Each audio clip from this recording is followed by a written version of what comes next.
Ni furaha kubwa kukuona leo na nina furaha kwa wale ambao mko nasi hapa Buda, hapa San Marcos na pia wale ambao mnaungana nasi mtandaoni pia. Tunawaona. Na unajua, nashangaa, je, utakubaliana nami kwamba sote tuna wazimu kidogo? Hebu tuwe wa kweli. Namaanisha, nazungumzia kila mtu isipokuwa mimi, sivyo? Hivyo ndivyo ninavyomaanisha. Hapana, ninajihusisha mwenyewe, sawa, lakini kuna viwango tofauti vya wazimu. Kuna wacky, kuna bonkers, kuna batty, nutty, fruitcake, insane in the membrane, loco en la cabeza. Kuna mad as a hatter, out of your mind, psycho. Namaanisha inaendelea. Kuna viwango vya hilo. Na sasa lazima niulize mwenyewe, wakati mwingine ni wazimu kiasi gani? Alafu naangalia kipindi cha Love Island na natambua vizuri kwa kweli kuna watu ambao ni wazimu zaidi kuliko mimi. Hapana, kwa kweli sijawahi na ahidi. Sijawahi kuangalia Love Island. Lakini naweza kufikiria, na sikutaka kweli kukaa kupitia kipindi ili niweze kukuambia kwamba nilifanya hivyo. Lakini televisheni ya ukweli ni wazimu. Lakini ukweli ni kwamba sote tuna wazimu kidogo ndani yetu. Ni kwamba tu kuna wazimu unaokubalika kijamii na kuna wazimu usiokubalika kijamii. Kwa mfano, ikiwa wewe ni mfanyakazi kupita kiasi, watu watapiga makofi kwa wazimu wako, lakini bado itakuua. Wazimu ni nini? Kweli, wazimu ni wakati unafanya kitu kile kile tena na tena na unatarajia matokeo tofauti. Na kitu kile kile kitafanyika kila wakati. Kwa mfano, unasema, nimeacha kunywa. Halafu unakuwa na siku nzuri au unakuwa na siku mbaya na unasema, vizuri, nitakunywa kinywaji kimoja tu. Halafu unasema, vizuri, nitakunywa kinywaji kingine kimoja tu. Halafu ni kinywaji kimoja, vinywaji viwili, vinywaji vitatu, sakafuni, sivyo? Na unaamka asubuhi inayofuata, ukiwa na hangover kutoka usiku uliopita, ukisujudu kwa Mungu wa porseleini, na kisha unasema nini? Unaweza kusema hivi nami, naahidi sitafanya hivi tena, sivyo? Tunasema hivyo na nashangaa ni nini kinachotusukuma kufanya hivi. Unajaribu kujaza nini ndani? Ni ile sehemu tupu ambapo unahitaji ukaribu wa kihisia na uhusiano, lakini unachagua badala yake mbadala wa muda mfupi wa bei rahisi, Band-Aid.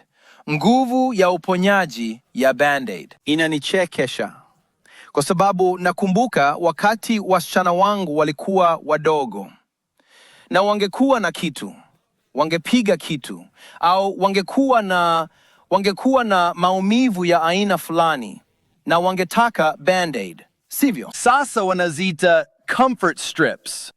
Band-Aid inarekebisha kila kitu, sivyo? Hapana, haifanyi chochote. Ni kwamba tu inafunika tu tatizo. Na sisi ni mabingwa wa kuficha. Tuko hapa kanisani leo na tunajua kwamba tunapokuja kanisani tunavaa mavazi yetu bora ya Jumapili na tunapenda kuonekana vizuri. Tunapenda pia kuvaa mask kwa sababu hatutaki watu wajue kinachoendelea ndani.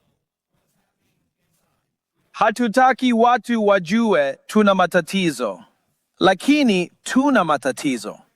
Na njia pekee ya kushughulikia tatizo ni kulifichua na kuliondoa. Na tunapokuwa wakubwa, tunatambua kwamba Band-Aids hazirekebishi chochote, lakini bado tunafunika majeraha yetu. Ni kwamba tu tunafanya hivyo kwa pombe, kwa dawa za kulevya. Watu wengine watafanya hivyo kwa pornografia, kwa chakula, kwa ununuzi, kwa kamari, kwa kazi, kwa michezo ya video, kwa mitandao ya kijamii au mahusiano yasiyo na afya. Njia za kuficha zinaweza kuwa tofauti, lakini tamaa ya msingi kawaida ni kitu kile kile. Nahitaji kudhibiti ninachohisi. Tabia inaweza kuanza kama jaribio la kudhibiti maumivu yetu, lakini hatimaye kile tunachotumia kupata udhibiti wa maisha yetu kinamaliza kutudhibiti. Na kisha aibu inaingia na tunaficha ushahidi na tunadhibiti maoni ya watu juu yetu. Tunatoa ahadi, tunatoa visingizio na tunatumaini kimya kimya kwamba hakuna mtu atakayegundua ukweli. Na hiyo inaunda mzunguko mbaya katika maisha yetu. Maumivu huzalisha tamaa ya udhibiti. Udhibiti husababisha kukabiliana vibaya. Kukabiliana vibaya huzalisha aibu. Na aibu inatupeleka zaidi kwenye usiri. Na usiri unatoa nafasi kwa mapambano kukua katika maisha yetu. Na kile unachoweka gizani kitakuwa kikubwa zaidi. Na uhuru huanza tunapoacha kujificha na tunasalimu udhibiti na tunaleta ukweli kwenye mwanga. Kwa hivyo katika kitabu cha Yakobo ambacho tulikuwa nacho wiki iliyopita, tutabaki katika kitabu cha Yakobo leo. Na kinatupa hatua 3 kutoka kwenye vivuli. Na unaweza kufuatilia katika pointi za muunganisho kwenye program ya Connection Church. Lakini hatua ya kwanza ni kuachilia udhibiti. Kuachilia udhibiti kunamaanisha tu kuacha, kusalimu, kukabidhi hatamu, kukabidhi udhibiti. Yakobo 4:6 inasema, lakini anatupa neema zaidi. Hiyo ndiyo sababu maandiko yanasema Mungu huwapinga wenye kiburi, lakini huwapa neema wanyenyekevu. Jisalimisheni basi kwa Mungu. Mpingeni shetani, naye atawakimbia. Yakobo anaandika. Kwa waumini ambao wamesababisha migogoro mingi na machafuko na mkanganyiko kwa sababu ya tamaa zao zisizodhibitiwa. Wanataka kitu ambacho hawapati, kwa hivyo wanaanza kupigana wao kwa wao. Hiyo inaongoza kwenye kudanganya na kushikilia. Na ukitazama zaidi ya mgogoro, unaweza kuona ni nini hasa kinachohusu. Ni kweli yote ni kuhusu udhibiti. Ni swala la udhibiti. Na Yakobo anasema tatizo hapa, tatizo la msingi ni kiburi. Kumbuka, kiburi ni dhambi ya asili kwa sababu kile inachomaanisha kweli ni kuweka nafsi yako mahali pa Mungu. Huko Austin tunapenda kuonyesha kiburi chetu. Lakini kiburi kinasema ninajua ninachohitaji. Nahitaji kudhibiti matokeo. Siwezi kumwamini Mungu na hili. Nitapata njia yangu mwenyewe ya kujisikia salama. Na ndiyo sababu Yakobo haanzi kwa kujaribu kurekebisha tabia ya nje. Badala yake, anaanza na kujisalimisha. Anasema jisalimisheni basi kwa Mungu. Inamaanisha nini kujisalimisha? Unapojisalimisha kwa Mungu, unaweka maisha yako chini ya mamlaka ya Mungu na unamwamini na jinsi itakavyotokea. Inamaanisha kukubali kwamba Mungu ni Mungu na mimi sio. Na kisha Yakobo anasema, mpingeni shetani naye atawakimbia. Inaanza kwa kujisalimisha kwa Mungu, lakini kisha unampinga shetani. Huwezi kumpinga shetani kwa nguvu zako mwenyewe na uwezo wako mwenyewe. Kama unampinga Mungu, basi hutaweza kumpinga shetani. Ushindi hutokea baada ya kujisalimisha. Sivyo? Wiki chache zilizopita tulikuwa na wafungamanishi kadhaa ambao walikwenda kuona tamasha la Forrest Frank na ziara yake inaitwa Ziara ya Kizazi cha Yesu. Na ni ya kushangaza kwa sababu Forrest anaweka rekodi za mahudhurio na matamasha haya. Anawaleta wachungaji wa eneo au wachungaji kuhubiri. Na katika kipindi cha ziara hiyo, watu 50,000 walitoa maisha yao kwa Yesu. Hiyo ni ya kushangaza, ni ya ajabu. Endelea, Forrest. Na mwaka jana nilienda na familia yangu Waco kuona Forrest Frank kwenye tamasha. Lilikuwa tamasha kubwa na bila shaka mara tu, hii ilikuwa Waco usiku wa Ijumaa. Mara tu tamasha lilipomalizika au lilipoanza kumalizika, mvua ilianza kunyesha kidogo. Kisha mvua ilianza kunyesha na kisha ikaanza kunyesha kwa nguvu. Kwa hiyo ninaendesha gari nyumbani saa 10 usiku. Kuanzia saa 10, umbali wa maili 125 kutoka Waco hadi nyumbani, na mvua inanyesha kama karatasi na ndoo na kwa upande, na siwezi kuona chochote. Kwa kweli, naweza kuona gari mbele kwa shida na sikuweza kuona mistari barabarani. Na kulikuwa na nyakati nyingi ambazo sikupaswa kuwa barabarani. Nilipaswa kusimama, lakini muda wote nilikuwa nimeshika usukani kwa nguvu.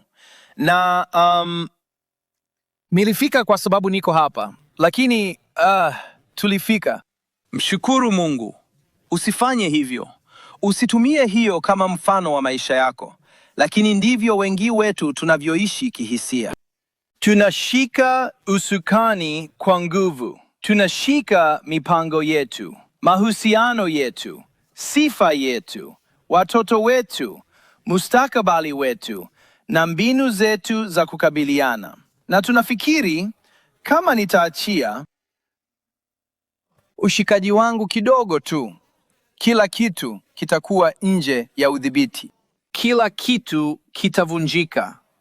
Lakini ukweli ni kwamba ushikaji wetu mkali haukutupa udhibiti kamwe. Uliufanya mikono yetu tu kuwa na maumivu. Kujifanya Mungu ni kuchosha, kwa sababu hatukuumbwa kubeba kile Mungu anaweza kubeba. Hatuwezi kudhibiti kila matokeo. Hatuwezi kudhibiti maoni ya kila mtu au kuzuia kila tukio la maumivu kutokea. Hatuwezi kuponya roho zetu wenyewe. Na kujisalimisha ni kusema, Mungu, ninakupa hili. Ninajiuliza, je, unajua ni nini unachojaribu kudhibiti katika maisha yako? Msaada wa muda si sawa na uhuru wa kweli. Kwa hiyo unaweza kwenda kwa Mungu na unaweza kusema, Mungu, siwezi kudhibiti hali hii. Siwezi kujirekebisha mwenyewe. Siwezi kuendelea kubeba hili peke yangu. Na kwa hiyo nachagua kukukabidhi. Na kama huwezi kuachilia, basi itaendelea kudhibiti maisha yako. Kwa hiyo leo tutajiuzulu kazi yetu ya kufikirika kama mdhibiti wa dunia na kuweka imani yetu kwa Mungu halisi wa ulimwengu. Kulikuwa na mtu huyo alikuwa akitembea siku moja, na alikuwa akitembea hakuona kwamba hapa kuna mwamba, na akaanguka kutoka kwenye mwamba. Na alipokuwa akianguka, alifanikiwa kunyoosha mkono na kushika tawi pembeni ya mwamba, na alikuwa akishikilia kwa uhai wake futi 500 juu ya sakafu ya bonde. Na alipokuwa akishikilia, alikuwa akilia akisema, saidia, saidia, mtu yeyote anisaidie. Je, kuna mtu yeyote huko juu? Na anasikia sauti inayosema, ndiyo, niko hapa. Anasema, wewe ni nani? Inasema, mimi ni Mungu. Anasema, nzuri, nzuri Mungu. Unataka nifanye nini? Na Mungu anasema, acha tu. Na mtu huyo anafikiria kwa dakika moja, kisha anapiga kelele, je, kuna mtu mwingine yeyote huko juu? Mungu anakuambia uachilie na kumwamini. Hiyo ndiyo hatua ya kwanza. Na kisha tunahitaji kufichua ukweli. Kuwa wazi kuhusu jinsi unavyohisi ni hatua ya kwanza ya kushughulikia jinsi unavyohisi. Sawa, mstari wa nguvu wa wiki hii uko katika Yakobo 5 verse 16 na unaweza kunisaidia na hili. Sawa, hebu tufanye hivi kwa sauti kubwa pamoja. Kwa hiyo, ungameni dhambi zenu kwa kila mmoja na muombeane ili mpate kuponywa. Maombi ya mtu mwenye haki yana nguvu na yanafaa. Sawa, ungameni dhambi zenu, si kwa Mungu tu, bali kwa kila mmoja. Yakobo anaunganisha mazoea matatu hapa: ungamo, maombi na uponyaji. Na ungamo ni kukubaliana na Mungu kuhusu ukweli bila kuubadilisha, kuupunguza, kuupitisha au kuupamba. Hii ni ukweli wa wazi. Ungamo linatuweka katika nafasi ambapo tunaweza kuwa na mahusiano ya uponyaji na msaada wa maombi tunaohitaji katika mchakato wetu wa kupona. Na hiyo haimaanishi kwamba unamwambia kila mtu kila kitu. Hiyo haimaanishi kwamba sasa hivi unasema nitaweka hii kwenye mitandao ya kijamii. Unapata watu wa kuaminika, kiongozi wa maombi ambaye atakuwa mbele mwishoni mwa ibada, mchungaji, mshauri, mdhamini, Mkristo aliyekomaa ambaye unaweza kuwa mkweli naye. Na kanuni ni kuacha kuruhusu hakuna mtu kujua ukweli kuhusu kinachotokea kwako. Acha kuruhusu hakuna mtu kujua ukweli kuhusu kinachotokea kwako. Baada ya Adamu na Hawa kutenda dhambi katika Mwanzo sura ya 3, walifanya nini? Walijifunika na majani ya mtini na wakajificha kutoka kwa Mungu. Na tangu wakati huo tumekuwa tukijificha kutoka kwa Mungu na kutoka kwa kila mmoja. Na Mungu alipowakabili walifanya nini? Walicheza mchezo wa lawama. Adamu alimlaumu Hawa. Hawa alimlaumu nyoka. Na ndivyo tunavyofanya. Tunawalaumu wengine. Napenda kusema unapolaumu unakuwa dhaifu. Sawa, hiyo ni dhaifu, lakini ndivyo napenda kusema. Kama vile wanapocheza kujificha na watoto wako, unajua, watoto watajificha katika sehemu za wazi kabisa. Na unatembea kuzunguka nyumba na unasema, "Uko wapi? Uko wapi?" Wewe na unajua kabisa walipo, kwa sababu wanajificha mahali pale pale kila wakati. Na Mungu alimuita Adamu na alikuwa akisema, "Uko wapi?" Sasa Adamu hakuwa amejificha kweli kutoka kwa Mungu. Mungu alijua kimwili kabisa Adamu alikuwa wapi. Lakini Mungu alikuwa akimwalika Adamu kuchukua hatua kutoka kwenye kujificha kwake. Na labda leo Mungu anakuita na kusema, "Uko wapi?" Uko wapi kweli? Sio watu wengine wanadhani uko wapi, au unajifanya uko wapi, lakini uko wapi? Je, umewahi kukabiliana na ukungu ndani ya nyumba yako? Unajua, unaona kitu chenye ukungu kwenye ukuta na unakipaka rangi juu yake. Na kisha nini kinatokea? Kinarejea tena, sivyo? Kwa sababu ukungu unauona sio tatizo halisi. Tatizo halisi ni kinachoendelea nyuma ya ukuta. Na hivyo unahitaji kufika nyuma ya ukuta. Huo ukungu ni ushahidi kwamba kuna kitu kimefichwa. Na unapokifungua, unaweza kushughulikia tatizo halisi. Na hivyo ndivyo ungamo linavyofanya kazi. Unaumwa kadri ya siri zako. Na gizani ni kama fangasi. Ni kama ukungu unaokua, lakini unapouleta kwenye mwanga, unaweza kuanza kuushughulikia. Mwanga ni dawa bora ya kuua vijidudu. Unasema, lakini siwezi kumwambia mtu yeyote. kwa sababu nikimwambia mtu mambo yatakuwa mabaya. Hapana, mambo tayari ni mabaya. Unajaribu tu kuyaficha, lakini yapo, na unahitaji kumruhusu Mungu ayashughulikie ili yaanze kuwa bora. Katika Zaburi 82 verse 3, Daudi anatoa picha ya gharama ya kuficha. Anasema, niliponyamaza mifupa yangu ilidhoofika kwa kuugua kwangu mchana kutwa. Kwa maana mchana na usiku mkono wako ulikuwa mzito juu yangu. Nguvu zangu zilipungua kama katika joto la kiangazi. Siri ya Daudi haikubaki sehemu moja tu.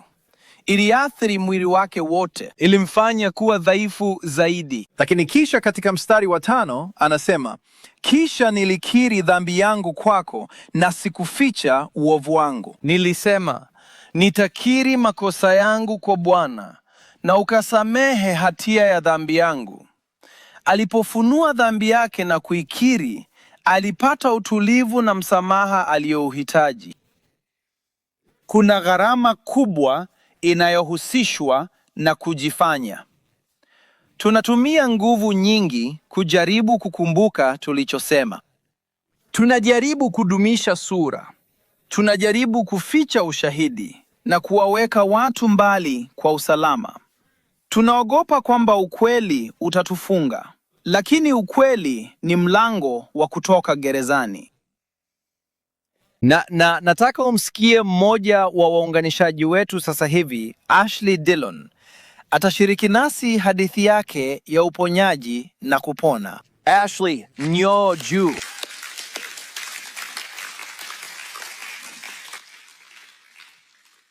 Habari za asubuhi.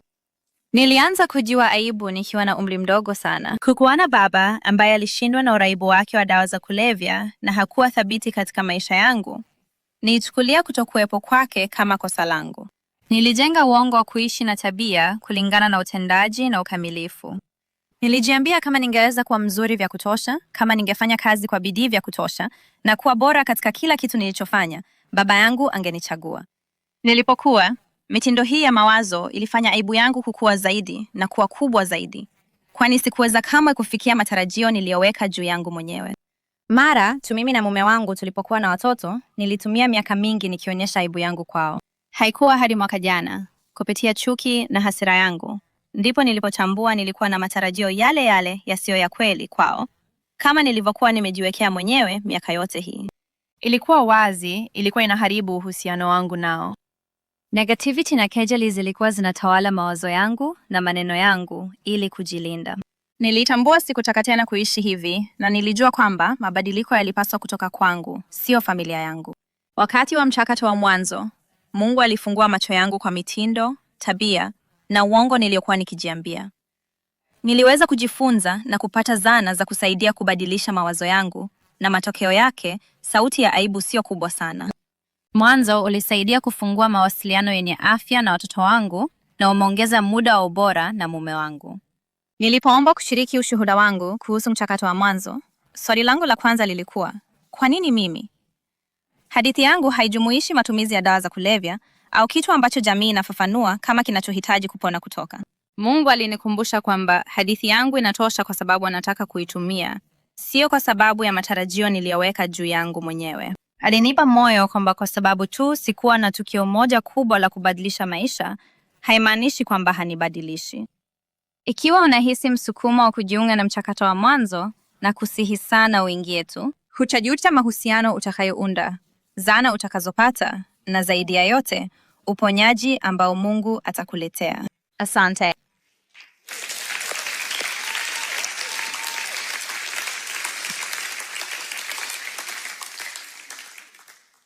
Najiuliza kama kuna siri unayoshikilia inayokufanya usiwe na uhusiano na kujitenga. Unahitaji kumwambia nani? Kweli tuna nafasi kwako kuwa sehemu ya mchakato wa mwanzo.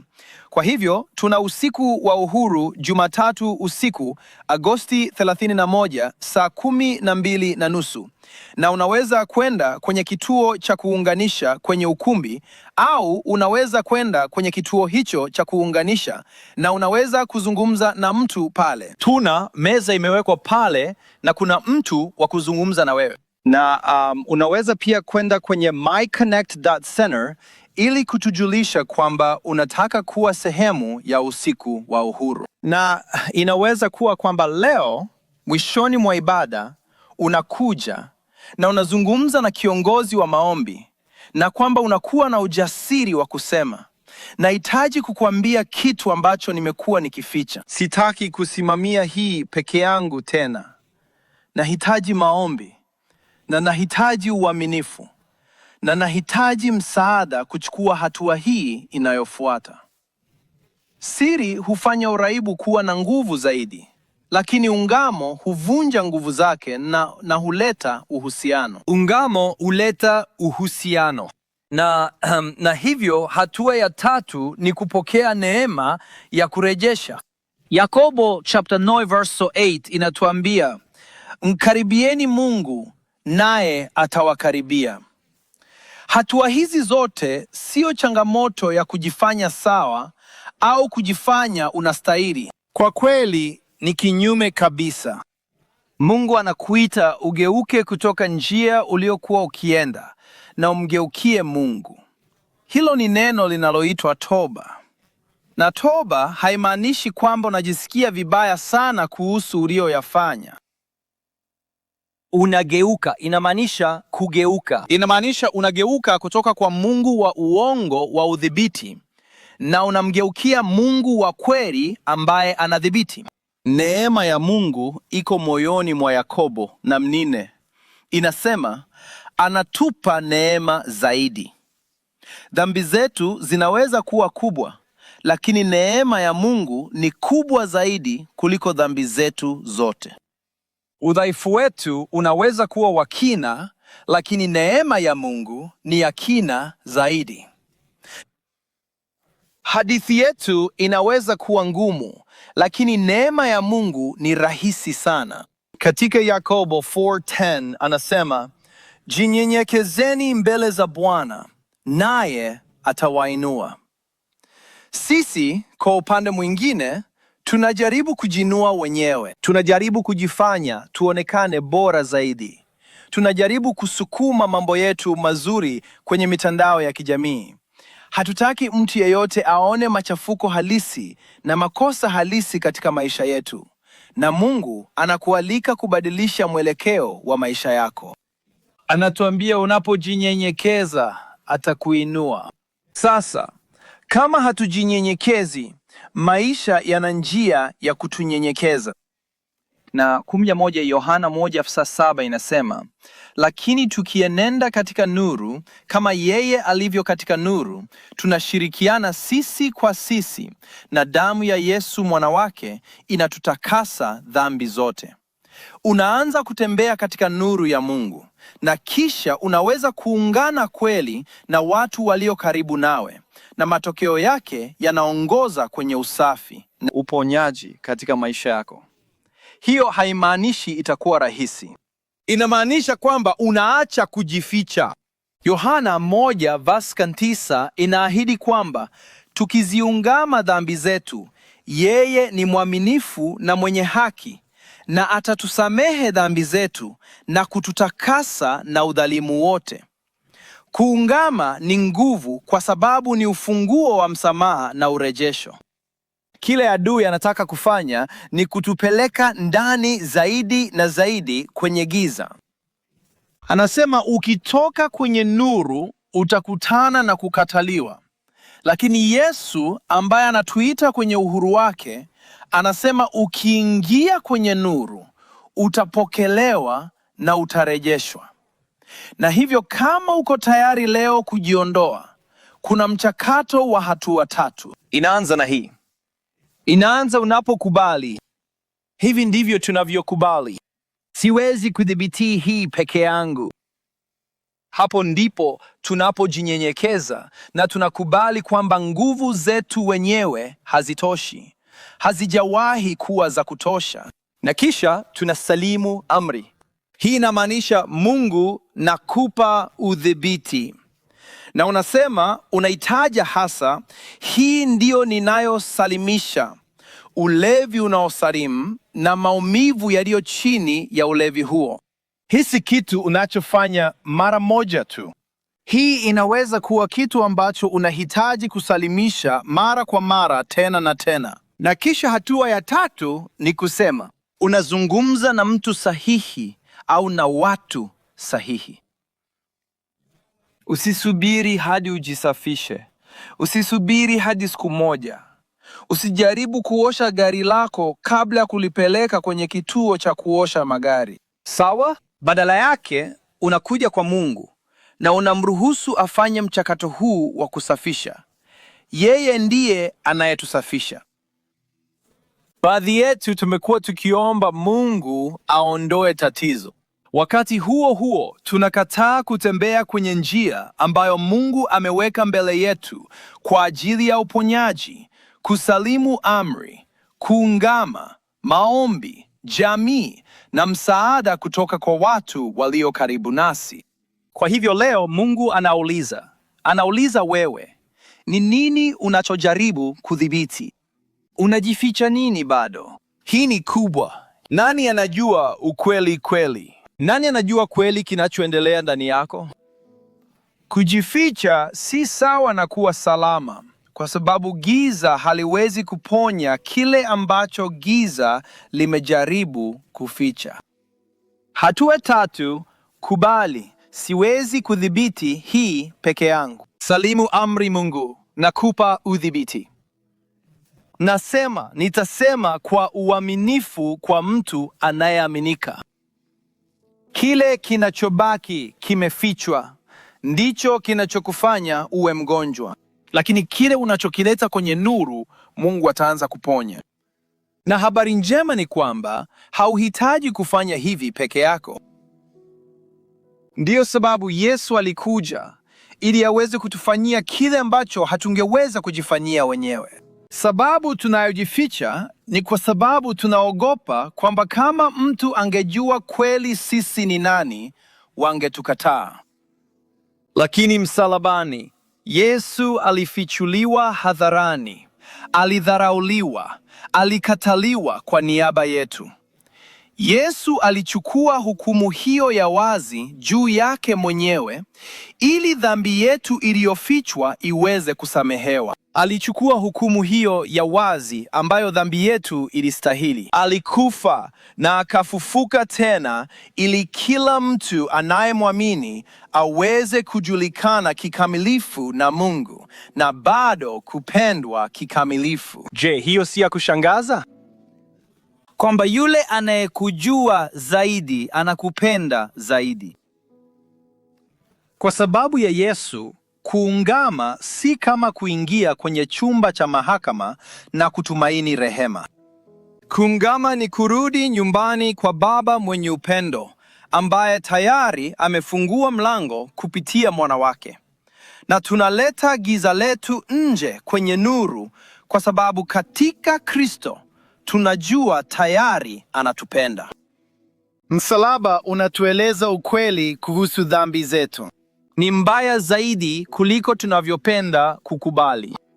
Lakini msalaba pia unatueleza ukweli kuhusu neema ya Mungu. Ni kubwa zaidi kuliko tulivyowahi kuthubutu kuamini. Huna haja ya kujifanya Mungu. Tayari kuna Mungu. Na yeye ni mwema. Yeye ni Mungu mwema. Huna haja ya kujiokoa mwenyewe. Tayari kuna Mwokozi. Jina lake ni Yesu. Huna haja ya kuendelea kujificha kwenye vivuli, kwa sababu Yesu alikuja kwenye giza letu. Alishinda dhambi na anatuita kwenye nuru yake ya ajabu. Na unaweza kutoka kwenye vivuli leo na kuingia kwenye nuru yake. Nuru yake ya uponyaji, nuru yake ya urejesho, nuru yake ya uhuru katika maisha yako. Kwa hivyo tuombe. Baba wa mbinguni, tusaidie leo kuachilia udhibiti kwako ambaye uko kwenye udhibiti. Mungu, tunajifanya tu na tunapojaribu kudhibiti matokeo na tunajaribu kushikilia, tunajaribu kutatua matatizo wenyewe. Wakati Mungu unasema tu, nipe mimi. Nataka kuingia. Nataka kuleta uhuru nataka unipe udhibiti. Leta watu karibu nasi Mungu, ambao tunaweza kufunguka nao na tunaweza kushiriki kwa uaminifu kinachoendelea kweli. Tupatie ujasiri wa kufanya hivyo. Na tunakushukuru kwamba hatuhitaji kujirekebisha wenyewe, lakini kwamba kwa sababu ya kile ulichofanya msalabani, kilikuwa cha kutosha na kitakuwa cha kutosha kila wakati tunaposalimisha maisha yetu kwako, kwamba unaleta urejesho na uhuru. Tupatie ujasiri wa kupita kwenye mlango huo wa uhuru leo, kuacha kujaribu kutatua wenyewe. Kwa baadhi ya watu katika chumba hiki, ungesema, nahitaji Yesu katika maisha yangu. Nimekuwa nikijaribu kuishi maisha yangu peke yangu na niko tayari kugeuka kutoka kwa dhambi zangu na kumgeukia Yesu na kumwomba awe Bwana na Mwokozi na msamaha wa maisha yangu. Na hivyo kama wewe ni mmoja wao leo, je, ungeinua mkono wako juu? Kama leo ni siku yako ya kusema, niko tayari kuacha kushikilia usukani wa maisha yangu na kumruhusu Yesu achukue udhibiti. Kama wewe ni mmoja wao leo, naona mikono mingi kwenye chumba. Ungeomba tusala pamoja nami. Sema, Yesu mpendwa, asante kwa kutoa maisha yako kwa ajili yangu. Leo nakupa vipande vya maisha yangu. Na kuomba unisamehe, unibadilishe, unifanye kuwa sehemu ya familia yako ya milele. Nijaze na Roho wako ili niweze kuishi kwa ajili yako kuanzia sasa. Asante kwa kazi ulioianza katika maisha yangu leo, Na naomba haya yote kwa jina la Yesu. Amina.